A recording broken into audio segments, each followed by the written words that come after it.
اب یہ روز 30 دن تک یہ سبق پڑھایا جا رہا ہے ہمیں آپ کو، 30 دن تک یہ ٹریننگ دی جا رہی ہے، 30 دن تک سبق پڑھایا جا رہا ہے کہ اپنی خواہشوں کو اللہ کے لیے کچلو، اللہ تبارک و تعالیٰ کے لیے اس کو، اپنی نفس کی خواہشوں کو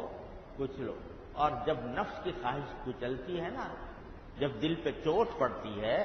اور اللہ تبارک و تعالیٰ کی خاطر بندہ اللہ کے حکم کے خاطر اپنے خواہشات کو کچلتا ہے،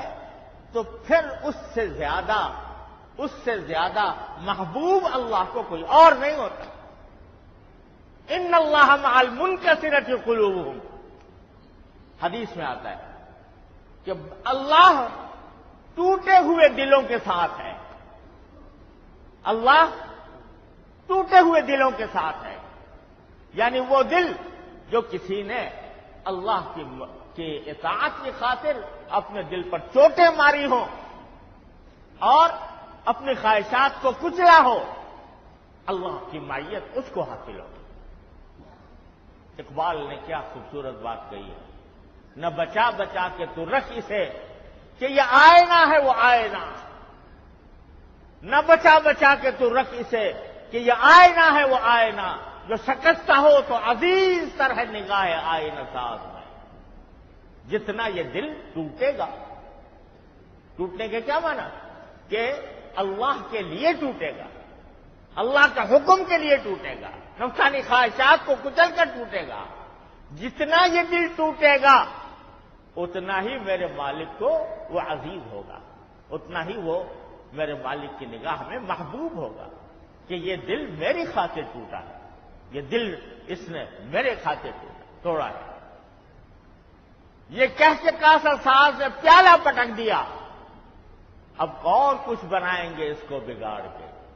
جب ایک مرتبہ یہ خواہشیں جو کچل دی جاتی ہیں تو اللہ تبارک و تعالیٰ اس کو کچھ اور بناتے ہیں، اپنی تجلیوں کا مظہر بناتے ہیں، اپنی محبت کا مستقر بناتے ہیں، اپنی محبت اللہ تعالیٰ اس میں پیدا کرتے ہیں، اور اسی کا ثواب ہے جنت۔ اولئک یجزون الغرفۃ بما صبروا، قرآن کہتا ہے کہ یہ لوگ جو ہیں جنتی لوگ، کیوں جنت ان کو دی جا رہی ہے؟ ان کو جنت دی جا رہی ہے اس لیے کہ انہوں نے زندگی میں صبر کیا تھا۔ اولئک یجزون الغرفۃ بما صبروا ویلقون فیہا تحیۃ وسلاما، وہاں ان کے اوپر سلاموں کی بارش ہو رہی ہوگی جنت کے اندر۔ کیوں؟ اس لیے کہ انہوں نے صبر کیا۔ جگہ جگہ قرآن نے یہ فرمایا کہ جنت جو ہے وہ در حقیقت بدلہ ہے صبر کا۔ صبر کس بات کا؟ کہ آدمی کے دل میں خواہش پیدا ہو رہی ہے، ناجائز خواہش، جائز خواہش پیدا ہو رہی ہے، خوب آرام سے عمل کرے، اللہ میں نے چھوڑ رکھا ہے، کھلا چھوڑا ہوا، لیکن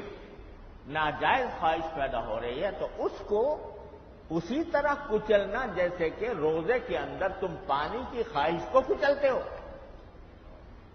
جس طرح روزے میں پانی کی خواہش کو کچلتے ہو اس طرح اس کو کچلنا، یہ ہے صبر۔ اس لیے قرآن کریم اور رسول کریم صلی اللہ علیہ وسلم فرمائے یہ شہر ہے، یہ مہینہ ہے صبر کا، اس میں صبر کی ٹریننگ حاصل کرو، صبر کی ٹریننگ ہے۔ اس طرح سوچو کہ بھئی جس طرح ہم روزے میں اپنے آپ کو بچا رہے ہیں نافرمانی سے،